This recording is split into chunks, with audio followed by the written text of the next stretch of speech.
our resident tennis, expert, I would say, in Canada at the moment. Stephen, how you doing?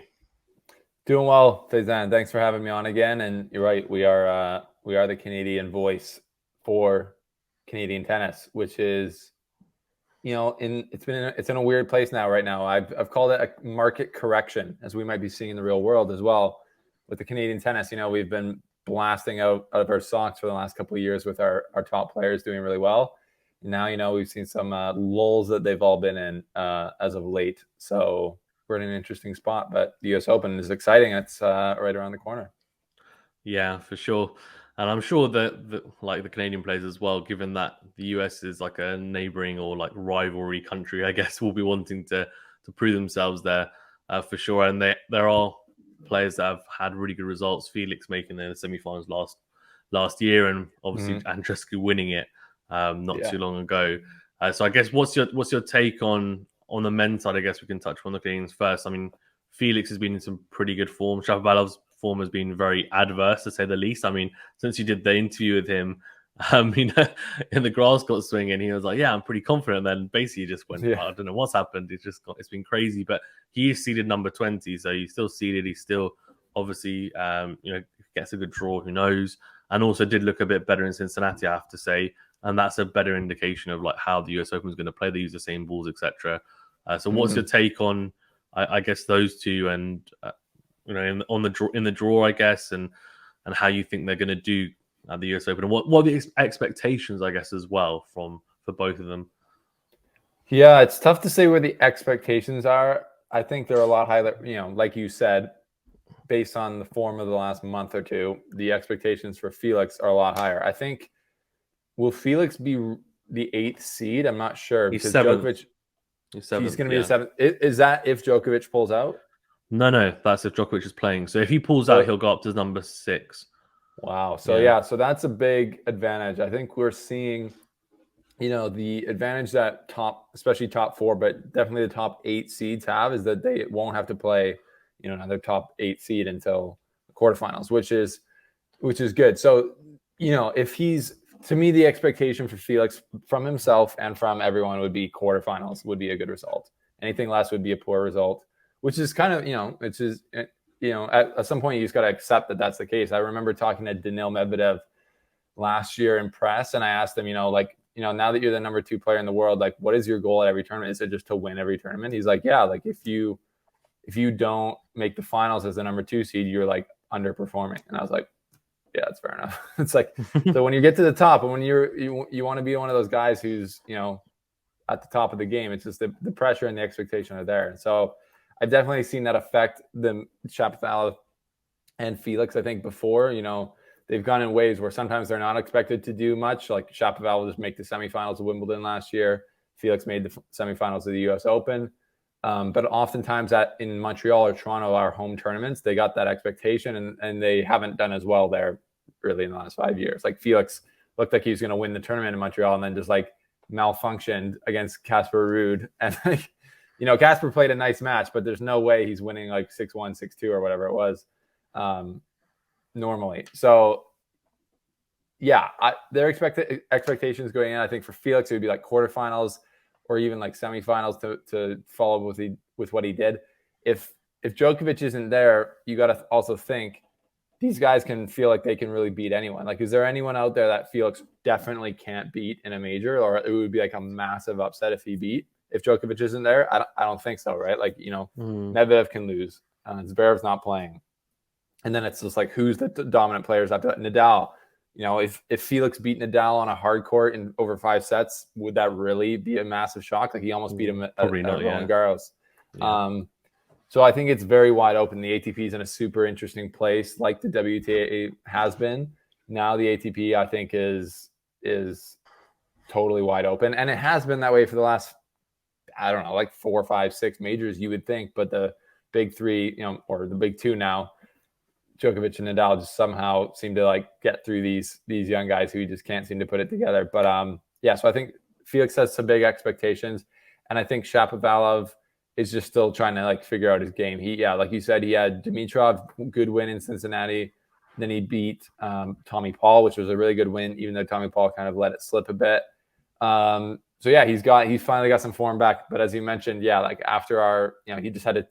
I call it the Nadal curse. He beat Nadal on clay in Rome, and then literally lost the next like 7 matches, I think, in a row, which was over clay and grass, which is definitely probably his. He loves the grass, but he grew up way more on hard court, so it's way more normal to him. So yeah, he's just been in the worst, shocking form of his life. So yeah, his goal, I think, is to probably get to like the 3rd round, like just to get matches one after another. And then, once his confidence gets back, if he gets some good wins in there, I think he will, forget about this losing streak and put it behind him. And then, he's a dangerous player for anyone in the tournament as well. Yeah, agreed. Yeah, I think he's definitely a form and confidence player, isn't he, Shapovalov? And he's one of those players that I feel, yeah, like if you were to bank and say, oh, who's going to win a Grand Slam in their career, you'd say, I would personally say Felix. But and I feel like he's going to potentially have like the better career just because of the consistency of his game, not necessarily even just the skill and ability. But with Shapovalov, I feel like he's someone who could go on like a ridiculously good streak for like a couple of months and could win a slam, and he just come in really hot, almost like how we've seen. I guess maybe not as extreme, but say like a Stan Wawrinka who won 3 majors by just absolutely blitzing people, coming in, playing really aggressive tennis, blowing people away, literally. And then, you compare that to like an Andy Murray who was really consistent, won 3 majors, but he was consistent like all year round. And I feel like maybe he's more in the Wawrinka mold, right? Where it's he's going to, because he's got such an offensive game and such a big game, and it doesn't seem like he's going to go away from that. I guess if he did, would that make him as good? Probably not, because that's what his weapons are, right? Can he tweak it a little bit? I'd imagine so. I guess the coaching issue as well is something to factor in. I don't know who's his coach now, because is it still that ex player who's not technically retired? Has he got a proper coach in place now? No, it's still Peter Polansky. So I think Peter Polansky's. I asked him in person in Geneva. I said, "So are you the full-time coach now?" And then I was like, "Are you still playing?" He's like, he's like, "I was just thinking about my career." Like he's like, challenger player. He's getting older and he, has some injuries. So then he had the opportunity to coach his friend Dennis. Because I think Jamie Delgado. It's still not clear if Jamie Delgado left Shapo or Shapo left him. Yeah, it's all hearsay either way. Anyway, it doesn't matter, I guess. But so Peter kind of stepped in there, and then they had one good win against Rafa, and then it's just been tragic ever since. So Shapo's game it has those crazy weapons, but they're not, if you think about it, they're not that much bigger than Tsitsipas, for example. Forehand, whose forehand's better, Tsitsipas or Shapovalov? Who would you say? I'd probably say Tsitsipas. But I'd say Tsitsipas because it's more consistent, right? Yeah, I feel like Shapo doesn't miss as much. Big, but it's slightly less big, but it's a better weapon technically, I think, because he wins more with it, and he he just wins more. But they both have one-handed backhands. I'd say Shapo's is bigger. He can do more with it, but Tsitsipas typically has just had that game where he can just happily grind or happily play points on the defensive and just work his way out of a defensive position in a logical way, rather than just hitting a swinging counterpunch from the corner, which is just not sustainable, right? So like you said, it's more of a fight or flight type game, and Shapovalov's kind of alluded to that he just doesn't want to have that second gear to drop down to. But it's confusing because people don't really ask him, because reporters aren't always that confident to be like, look, you probably would have won that match if you just locked down and stopped missing. Right. I would love to chat with him a bit more about that, because against Tommy Paul in Cincinnati, he did do that. Actually, he was losing quite badly. And then there was a break because of someone in the crowd. And then he came back and he just stopped missing. And then he let Tommy Paul do the missing. And I was like, wow, that was an amazing drop down into second gear. Yeah. When you're not playing your best, he wasn't hitting, his weapons weren't firing accurately. But he dropped down and then he just grinded it out. So I was like, is that not better than just trying to go for broke? And I feel like that's that balance that, Federer had to find earlier in his career. And all the best players have, Djokovic, Nadal, Federer, they all win so many matches when they're not playing their best, right? Their B, C, D levels are so high compared to everyone else's, right? With Shapovalov's B level used to be like, futures player, and he would just be playing like on the, getting chopped on the ATP when he wasn't playing well. When he was playing well, he could beat anyone. So, he's trying to like close that gap between his top level and his bottom level. And yeah, we'll see what he can do there. And I hope that Peter is helping him do that. But if he's not, I think he needs to get like, definitely like a older, wiser coach to like bring in and try and sort, a game plan out for when things aren't going his way. Yeah, no, I agree. I feel like he maybe tries to go for the lines too much, and he hits big enough that he doesn't necessarily need to. He can give himself a bit more margin, and he'll still. And he might take one extra shot, but he'll still win the point, right? Because for the most part, as long as he's got his tactics, like nailed down. On the women's side, then I guess there's not too many people to talk about, unless I'm mistaken. It's obviously Leylah Fernandez is the finalist from last year, but she's number 14 seed, and Andreescu, who's actually not seeded this year. So that would have been a bit of a disappointment for her, and I'm sure for you guys, because she started off the year started off her season anyway when she came back pretty good, and then throughout the like grass court swing and even some good results on clay, and hasn't quite maybe had the results she would have hoped for, like in the last few weeks. Yeah. How do you see both their chances as well? Because I know you've spoken to Bianca a lot, and also for Leylah, given that she made the final last year, but it hasn't quite clicked. I mean, what's the expectations and what's your thoughts on both of them? Yeah, it's tough to say where Leylah is at because of the injury she had after the U.S. Open or the French Open, and then with Bianca, it's been an interesting one, right? Because she's come back totally with a great mentality now and kind of figured out her mental side of the game, which she's talked about ad nauseum. And the results have, they've been slowly building. Like for a while there, like every tournament she played since she came back, she made it like one round further, basically. She made a final in Bad Homburg, losing to Caroline Garcia, who just, won Cincinnati. So she's like, everyone knows on tour that she can beat anyone, right? Like she's one of the most talented players, like highest ceiling out there, basically. So I think it's just showing how, difficult it can be to come back and just get that consistently winning, right? Again. But she has definitely suffered from the ranking being lower. Like she's played a lot of really good players way earlier than she would if she was like her rightful, probably, I don't know, what would you say, top 8 seed at every tournament. So she's been a bit unlucky with that there. So I know she played, in Wimbledon. In Wimbledon, she lost to Raducanu in the second round. So, it's like she won the tournament. So it's like, I think she's actually been, if some lucky breaks had gone her way as far as like draws, she would actually be doing quite well because she hasn't really lost to anyone that she shouldn't lose to. There's been one or two, I think. Maybe she lost to Kasatkina, am I right, in San Jose? Yeah. And then she beat her in the next week in Toronto. And then in Cincinnati, Bianca lost to somebody. I forget who it was. That was maybe the only loss that, you're thinking. I think that's the only loss this year that she she lost to like a lower ranked or So she pulled out.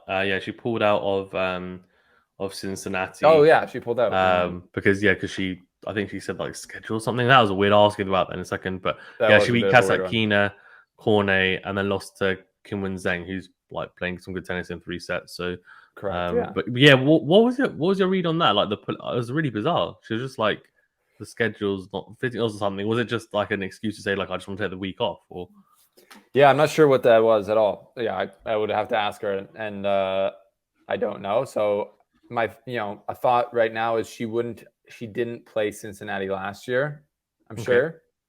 I don't think she did. I don't think she did. So she wouldn't have had any points to defend, maybe. So, or she's just like wanted to feel set for the U.S. Open, as she's definitely really taking a long-term approach to her comeback. Kind of a very balanced approach, which is smart, I think. So I think they just got really prepped or are just getting really prepped for the U.S. Open, which is also a risk though in the same, right? Because you never know what could happen at Cincinnati, and then if you lose early in the U.S. Open, then you're like, okay, then the WTA season is actually like not as long as the ATP. Am I right? Like looking into the fall, like I think they end in like October. So there's not too much to go left. But to be sorry for a lame answer, but I don't know what that is. Okay. She did like an insane amount of press and stuff in Toronto, so it would have been an intense week. But I just honestly don't know why she didn't play Cincinnati. No worries, no worries. Yeah, I mean it's tough to know, right? Because unless you speak to, as you said, so who knows? Maybe you can speak to in private and ask, and maybe you'll get an answer. But yeah, it's an interesting one for sure. But she has. I feel like she's a little bit of a dark horse, and I'll ask you in a second, I guess, about your favorites. But yes, if we talk a little bit about your three favorites from the men's and women's side, and then a dark horse as well from each side. So I guess we can start with the men's side. So from the men's side, I mean, who are your three favorites and why are you backing them? Yeah, on the men's, for me, it's got to be Medvedev number one. I think for the last 3 years, he's been the best player, U.S. Open onwards on hard court, or even like the Canada tournament onwards on hard court. Excuse me. He hasn't, had the results. He's had a weird, interesting year, right? Like he beat Djokovic in the final last year, which was insane. And then he really should have beat Nadal in the final of Australia. And then he let that slip big time. And that kind of, I think, like rattled him a bit mentally, which, makes sense, so then he went on that streak of losing like 4 more finals in a row until he finally won in Mallorca, I guess that was. Or no, that was Tsitsipas. So I don't.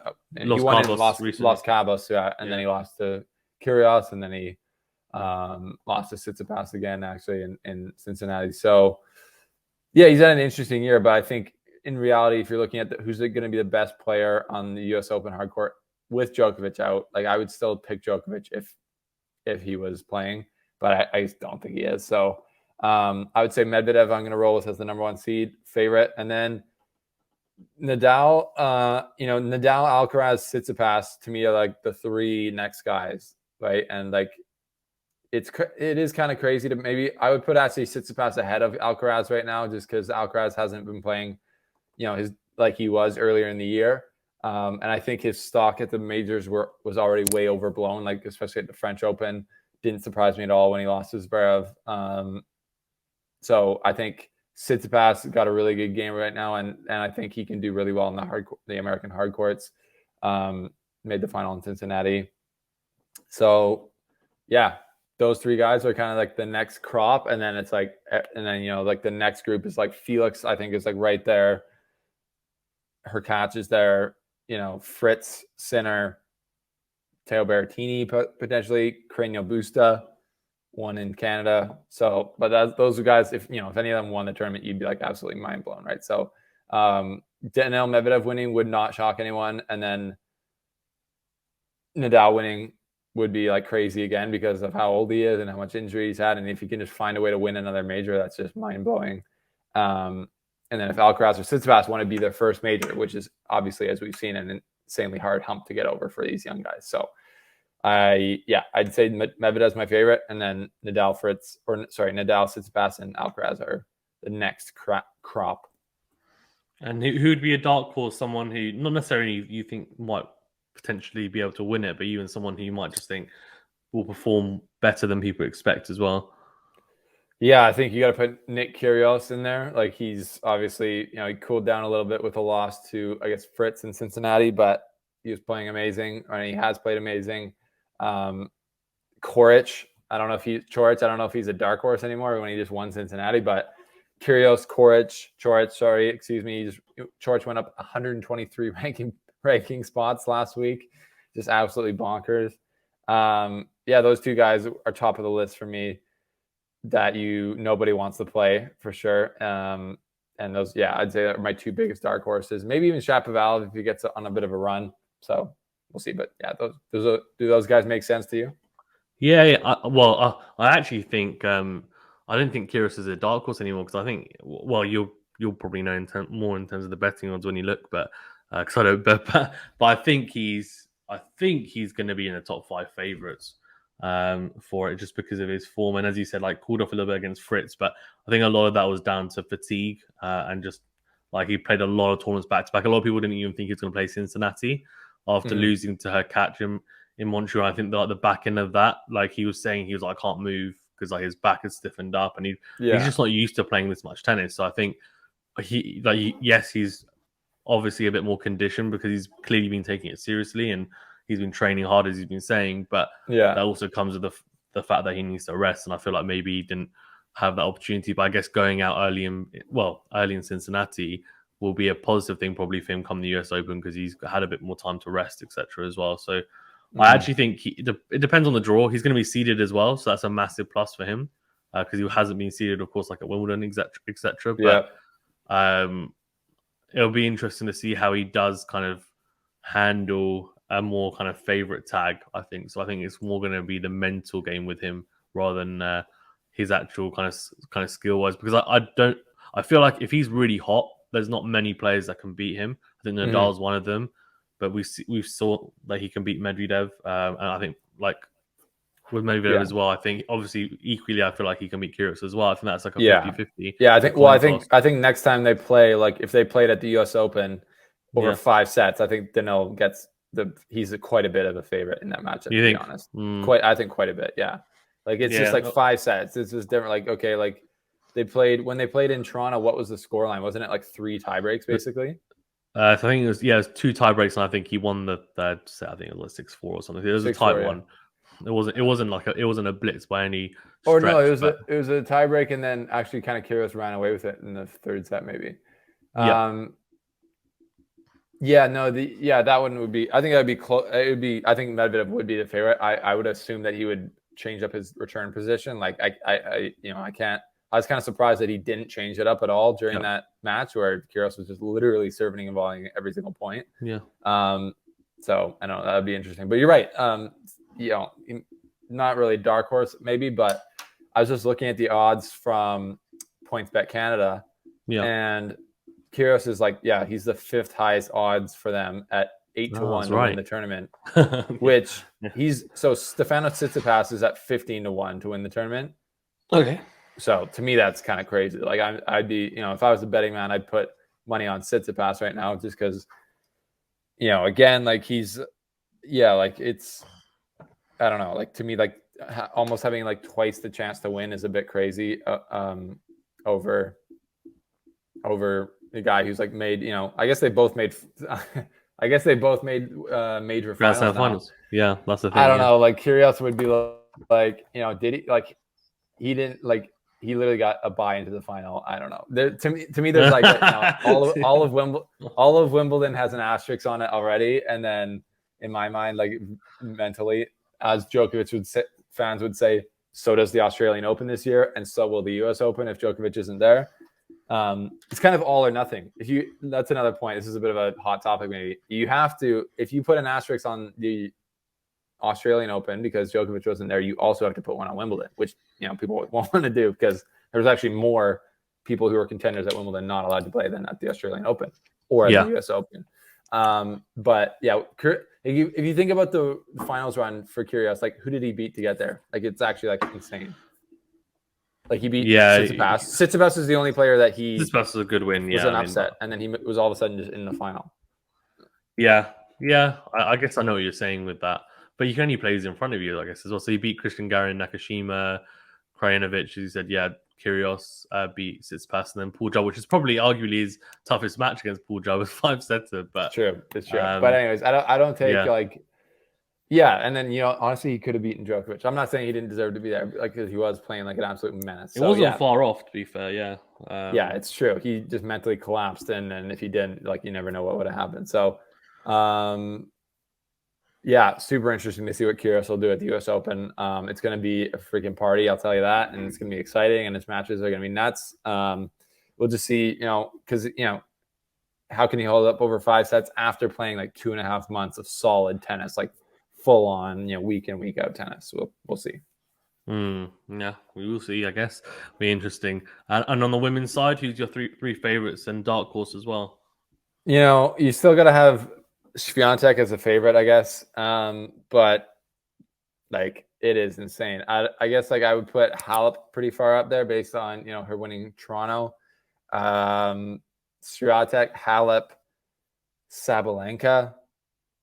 Like, but I'm just spitballing here. You know what I mean? Like, literally, I'm just looking down the list of rankings. So open, yeah. You go to about the ranking of like number 17, Caroline Garcia, who just won. You know, those top 17 women could basically, if any of them won it, like you wouldn't be shocked, which is kind of crazy. Yeah, no, agreed. It's crazy. And then also you've got unseeded players, obviously like Andreescu, Osaka, like, you know, Kerber at 52 as well. Yeah. So it's crazy. Keys has had now a good run. Kvitova had a good run. Yeah. Yeah, it's so open. I mean, I say it's so open, but to be fair, like you mentioned earlier, the ATP is also so open now because without having Djokovic there, it then becomes really open. And yes, like Medvedev has won it last year. Yes, he's great on hard courts, but he hasn't been in great form recently. And Tsitsipas showed that, like, you know, if you serve and volley, I guess Tsitsipas and Kyrgios have shown that if you're a good serve volleyer and you like implement it in the right way, you'll have issues. And I don't think I know you're saying about his return position, but I don't think he's going to change it. I think he didn't do it against Kyrgios. He didn't change it against Tsitsipas either. So I think he's a little bit stubborn in that way. But and on the women's side, like, yeah, as you said, like Sabalenka, it's great to see Sabalenka back in some good form because she was like in the wilderness for the first half of the year. I think obviously the political situation kind of hit her pretty hard. Yeah. And obviously there was the whole talk about her double faults and everything. And I think she just mentally wasn't quite there, but she made the semi-finals last year. So interesting to see if she can make a little run again this year. And then even like people like Sakari and Badosa, they've gone like off the boil. Like even though they're top 5 players, Jabeur also has great results recently. It's like just been really random. And it's like Coco Gauff, where's she at? She's kind of like had some decent results, but hasn't been amazing. Yeah. There's always a lot of hype around her, kind of similar to Alcaraz on the men's side. It's crazy. Like it's just so open. And the great thing about the WTA side is that I feel like there's so many great matchups always early on in the slams, which is great to watch because then you have people like Anisimova, who's just like can beat anyone because she's just so powerful. But yeah. And who's your dark horse then as well on the women's side? Bianca Andreescu. I'm big on her. You know, not just because she's done 2 interviews with the Slice, but because you watch. I don't know. You watch her game. I think she's got the most intriguing game on the WTA. Like she's just got, you know, her serve is on arguably like the worst part of her game. Like it's like she's not serve dominant. Like she can hit clean winners from anywhere on the court, forehand or backhand, and she can come forward and like hit nice volleys, like as we've seen her do. So yeah, and I think she could beat anyone on the surface, and she's, you know, there's a lot of U.S. Open champions in the field, but she's one of them, right? So there's like 5 or 6, and honestly, who would you give a better chance of winning the U.S. Open again? Her or Raducanu? Raducanu. No, yeah, that's what I mean. Like her or Raducanu. Raducanu looked good in Cincinnati, though. To be fair, I mean, who did she beat? She won 2 matches. She did. So she still bageled Serena and Azarenka, to be fair. Okay, I would bagel Serena Williams at this point. Like, I'm sorry, but like Serena Williams came back so prematurely. She is not ready to play. Yeah, she's not the player. Yeah, I agree. I agree with that. It's shocking. But no, but that's my point. The bar is now so low for Raducanu to like be doing well. It's like she won 2 matches. But she's a top 10 player. Like she should be, I think, technically winning or like getting to the quarterfinals of every single tournament. I get what you're saying, but to be fair, like, so I watched both matches and I think you're right. Like against Serena, I mean, Serena is a shadow of the player she once was. She's clearly going to play like her last Grand Slam at the US Open, and it's going to be a farewell. There's no expectations there. Azarenka, I mean, she's not been great form recently, but no, it's not like she's not a shadow of the player because she was playing some good tennis. Normally, in this part of the year, she's like ridiculously good and suddenly like finds some great form. So I thought that was a good win, dropping only 2 games. And then the Pegula match I watched as well. And I mean, it was a close one. It was 7-5, 6-4 or something. So, and Pegula's been one of the most consistent players on tour. So I think it's more, fine, she only won 2 matches, but it's more she was looking a lot better. And it's interesting. It might be to do with the balls because they're less heavy, so you don't have to hit them as hard to generate power, which I guess, and they're the same balls they use in the US Open. So I guess we'll see how she gets on. I'm not saying that she's going to go on and win it, but Yeah. I'm saying I wouldn't be surprised if, say, has a good draw, she makes like the quarters, for example. Yeah, if But she we'll see. loses, She the can also crazy lose to anyone as well. You're right, and I was just giving her, giving a little bit of a hard time, but like the reality of her like winning the U.S. Open again is it would be like it's like slightly less likely. Wait, no, slightly more likely than it was last year, in my opinion. Like it would like be almost as shocking as she won it again. Yeah, agreed. Just because like Yeah. like I'm a believer in it. I think she's got a sweet game. I think she will be like a dominant, like one of the top players for a long time to come in the WTA. It was just such a crazy out of the blue win last year because if you think about it, like I didn't watch any of the matches of hers in Cincinnati, to be fair, but she was talking about it and she was saying like, instead of, she basically called herself, said that she's been pushing for like the last like year, just dinking the ball around, right? She's like, I started to hit it a bit more. But like when she won the US Open, like I watched like a lot of her matches and you're like, why is she winning all these matches? Like it's hard to actually put your finger on it. Like she is, nice serve, good forehand. No, Good, it's the like what balls, was right? it? I think help. The balls help. I think because they don't play with those lighter balls in other tournaments. And I don't think she's playing that differently to how she was playing on the US. I think she was taking more risks. Like she was going down the line early, like on the backhand and forehand side. So she's got a pretty solid technical game. She's not got a huge serve. Like she can hit aces off it because she hits the spots. But and at the net, she's not terrible. Like she can volley a little bit. She's not scared to come forward and transition. But yeah, like she doesn't have a massive game. She's still a little bit like Layla. They're both a little bit underpowered, I think. But the big difference is that at the US Open, the balls, like if you're someone who is underpowered, it's like ka-ching, like absolute jackpot because the balls fly. And whereas someone like a Sabalenka or Swiatek, their forehands, they're probably struggling to like control the ball. I think Swiatek mentioned it recently. So yeah, she did. Yeah. So that'll be super interesting, right? If she loses like first round, she'll drop to like 80 in the world, which is crazy. Raducanu, hey? So I know. But she I really like her quote. She's like, yeah, if I do that, I'm honestly happy. I'll build it up again. Like she's like, if I've won a slam, like no one can take that away from me. I'm like, good on you. That's sick.